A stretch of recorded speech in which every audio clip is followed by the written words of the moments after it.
Hi, I'm Tammy Davis, and thanks for joining in. It's been a while since I've done a video, and this comes to you based off of a question I was recently asked after someone watched my Hunger versus Appetite video. They inquired as to whether or not I had ever done anything on leptin. So it's a very inspirational talk at this point for me.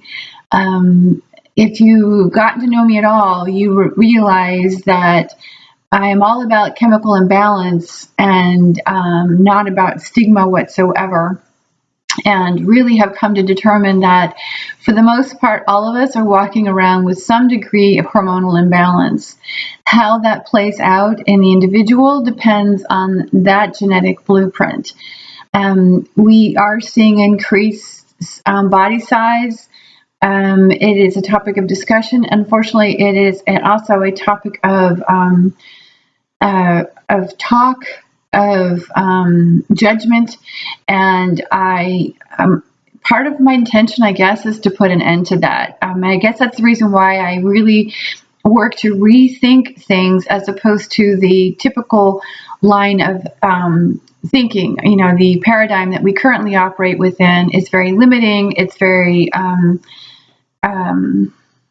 it's harmful. It's damaging. That's how I know it. So I don't want to get on any bandwagon and get extreme in any sense. I, however, do want to share my perspective of leptin. It's known as a satiety hormone, but it's also used in the release of energy. Otherwise, it helps to relieve fat cells for the use of energy by the body.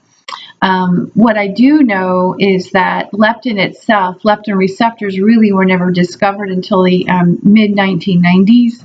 So leptin is a fairly recent discovery, if you will, and they are only now getting into understanding any amount of what it actually does in the body and how it's being regulated. What I do know is that in people who are carrying excessive amounts of fat on their body, are showing signs of leptin resistance. Just to be clear, fat tissue, also known as adipose tissue, is part of the endocrine system. And my belief is that weight, no matter if you're carrying too much weight or you don't have enough weight, you are actually living with hormonal imbalance. High blood pressure is related to hormonal imbalances. Psoriasis is hormonally linked. So we're not just talking, when I talk about hormones, I'm not just talking about estrogen and testosterone. I mean, for heaven's sake, there's even a hormone that actually regulates the release of iron from liver into the bloodstream. So hormones are very important to our overall well-being. So, and that's the reason why I'm saying this. Even though I was asked about leptin, this really prompts me to go into discussing hormonal imbalances. And I recently did an audio file on SoundCloud, and it had to do with hypersensitivity. Now, in the sense of hypersensitivity to smell, sound, light. There is increasing evidence that our body it regulates itself. For the most part, that's the best way I can say it. I've talked about this in other videos about flipping a switch. I am very well aware that, like I said, there's a hormone that is responsible for the release of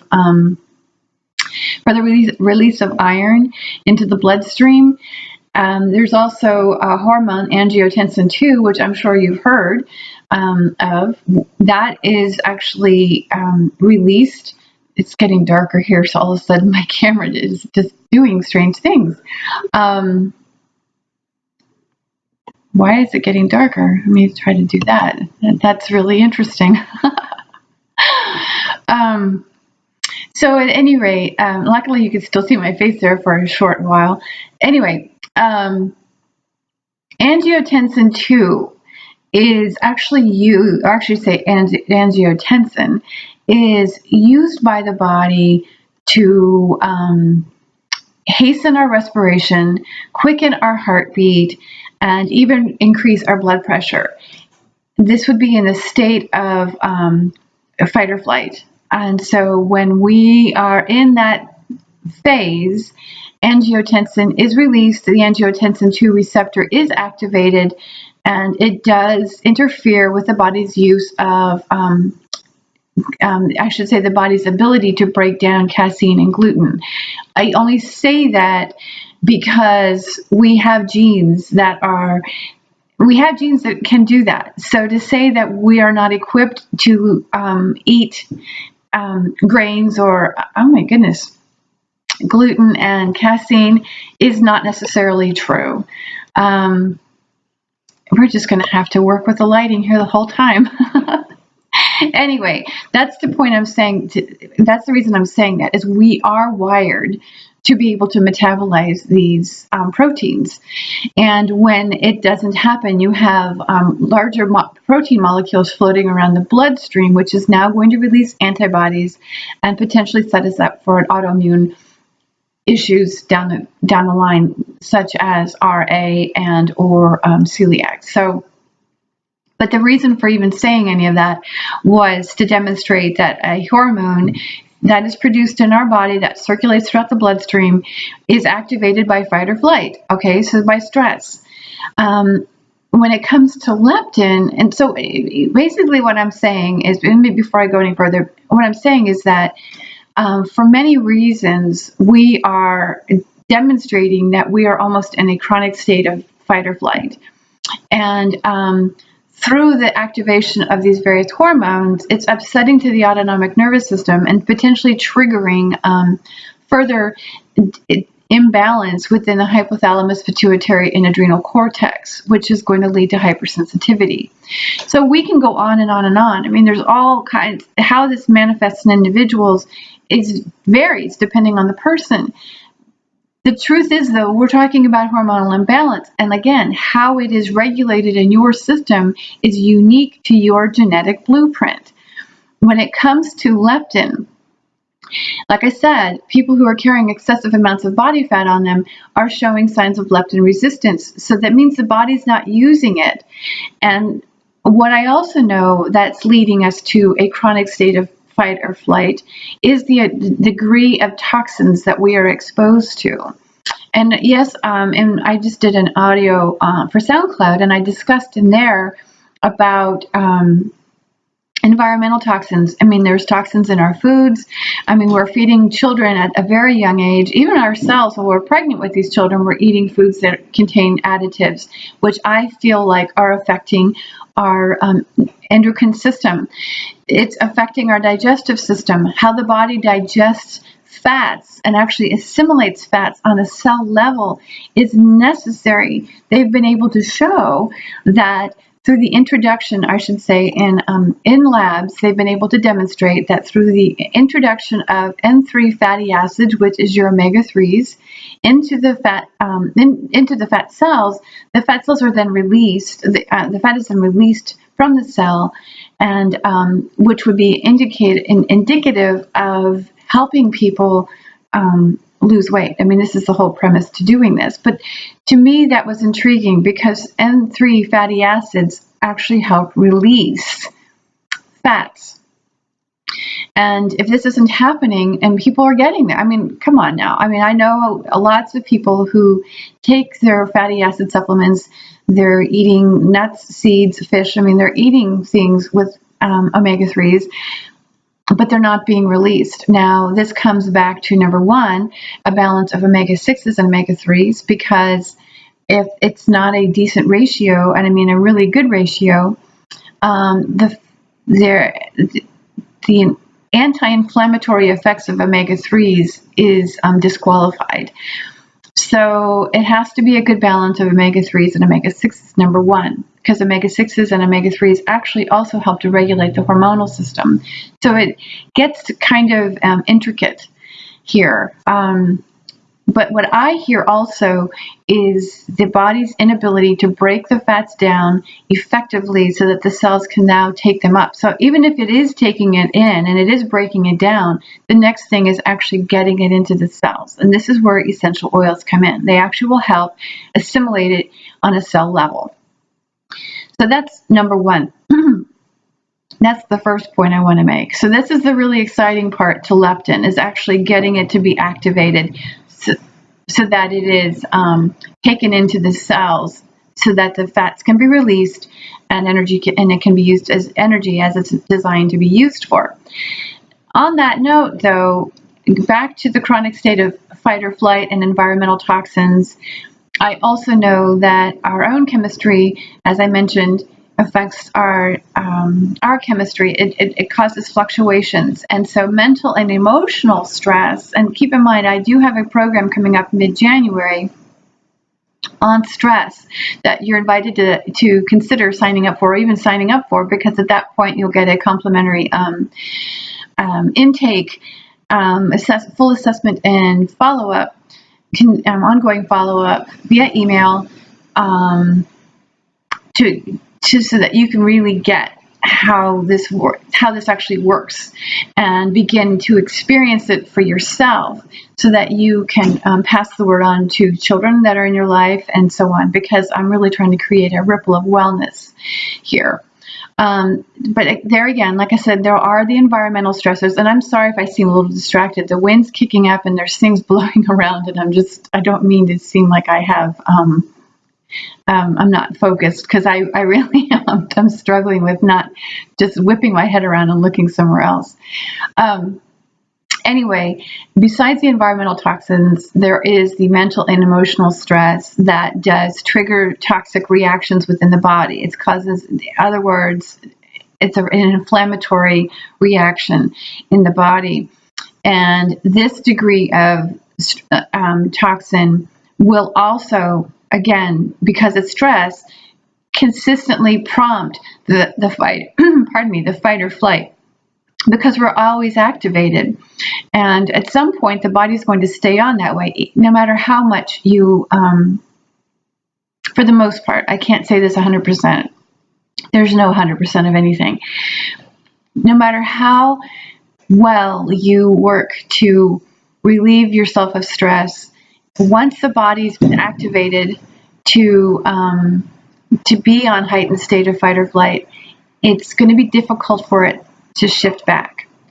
So, on that note, the mental, emotional, chronic worry, doubt, and such will trigger toxic reactions. And my belief is, for as much as we are opposed to weight issues, and mind you, if you are underweight, you are dealing with hormonal imbalances. The challenge with that is that you're more vulnerable. Physiologically, you're more vulnerable to the influence of these toxins. At least those who are storing, because keep in mind, fat tissue is designed to store. That's part of what it is. It's a protective mechanism that the body has to protect us from toxins. I mean, this is where we store toxins when they are not being excreted from the body. Exercise does help to excrete toxins from the body, as it does deep breathing. I mean, our respiration, our sweat, perspiration, this is how we eliminate many toxins, as well as through our urine. Nonetheless, I really believe that everything is perfect, and I do believe our bodies are working to our advantage. I mean, in the sense that it's protecting us. Granted, we're seeing, like I said, a decline in health, because carrying too many toxins, carrying too much weight is detrimental to our physical structure. It also leads to other potential problems, because why? Not because weight is so much the problem, because the hormones have been out of balance for so long. So regulating the hormonal system is imperative, not for the sense of just wanting to lose weight, but actually wanting to prolong the quality of your life. And so seeing fat tissue or excessive fat as the body's mechanism for protection is crucial here, because number one, it eliminates stigma, and number two, it actually gives us a chance to help regulate it, because we see it as a cry for help. I've said countless times that symptoms are a cry for help. It's the body's way of saying, I need help. I need you to partner with me. It's a relationship that we have to design, work with our body. In my opinion, excessive weight is a symptom. In my opinion, being underweight is a symptom. And targeting the digestive system from two aspects. When I say this, many people go, you're right, I'm a big believer in the digestive system, or this is what my business is, and I promote this, and it's so great. That's not what I'm talking. That's important. Making sure the state of your liver is good. Making sure that the stomach is breaking your foods down is good. Making sure that the bowels are actually assimilating them, actually allowing the smaller molecules to pass through into the bloodstream is good. But then there's the next step, and that is getting it into the cells. And this is where the receptors are important, and this is where your oils come in. I don't know if I've ever mentioned this before. I know that a lot of you do ask me questions about my background in oils. It is 30 years. I am a practicing master clinical aromatherapist. I do have international certifications, and I've taken what we know as aromatherapy down to the cell level, and it comes down to constituents in the oils and how they're utilized. This is addressed in my Breaking the Cycle of Disease Management. And this is really where I'm coming at here. And when it comes to leptin, it really is not so much about it's that you don't have enough of it, or it's really that you've developed a resistance to it. Just like we can develop a resistance to insulin, which is another hormone. So it's really about helping the body and understanding what that, we can sit around and we can, talk all day long about why the body would develop a resistance to it, or we can just say that it's there for a reason. Pardon me. It's there for a reason, and it's to our benefit, although it's not affecting us in the most in the most promising of ways. So that's what I wanted to say about this. And as far as the mental and emotional, again, we live on planet Earth. There's a lot of environmental toxins, and there's a lot of us that have been traumatized through many experiences in life. And there are a lot of emotional distressors that are leading to toxic reactions within the system. And I've often heard people say that people who are carrying excessive amounts of weight are doing this because of trauma earlier in life. And it's a form of protection of, I don't want to get into all of the ways I understand it. I see it as a form of protection. I see it as I'm just going to say that. I just see it as protection. And I totally get it. And at some point, it's learning that it's okay and that we're safe, especially now that you've got the reins in your hands, and it is okay to allow your body to relax and no longer experience the trauma. And know that you can protect yourself, especially when you work with your body, and that the more we regulate the hormonal system and we support the digestive system, the better equipped we are to actually metabolize everything from our own thoughts and the foods that we're consuming, and even for that matter, breathing, the things that we're breathing, and actually be able to eliminate the things that no longer serve us. So, that's what I want to say to that. And I appreciate, again, the question about leptin. And it's almost like histamine. A year ago, I started doing talks about histamine, and I've subsequently found out that histamine isn't nearly as much of the problem as we think it is. So it's really understanding the benefits and helping to regulate the autonomic nervous system, supporting the immune system, definitely enhancing the digestive system and the way we use our nutrients on a cell level. And when it comes to leptin resistance, that is definitely possible. It just takes knowing your unique genetic code, and I can help you with that. I can definitely help you with that. So let me know if you have any questions, and I look forward to hearing from you. And again, thank you so much for the question, because it really, I know it's helped a lot of people. And I'm going to be writing about it. I'm finishing up a blog on this too. So expect this to be a little bit different, because this right here, this video went different than the audio that I did. So I can hardly wait to see how the blog's going to turn out. Anyway, if you are watching this before Christmas of 2016, Merry Christmas and Happy Holidays. If not, well, thanks for joining me anyway. And here's to everyone having a really blessed New Year as well. Bye now.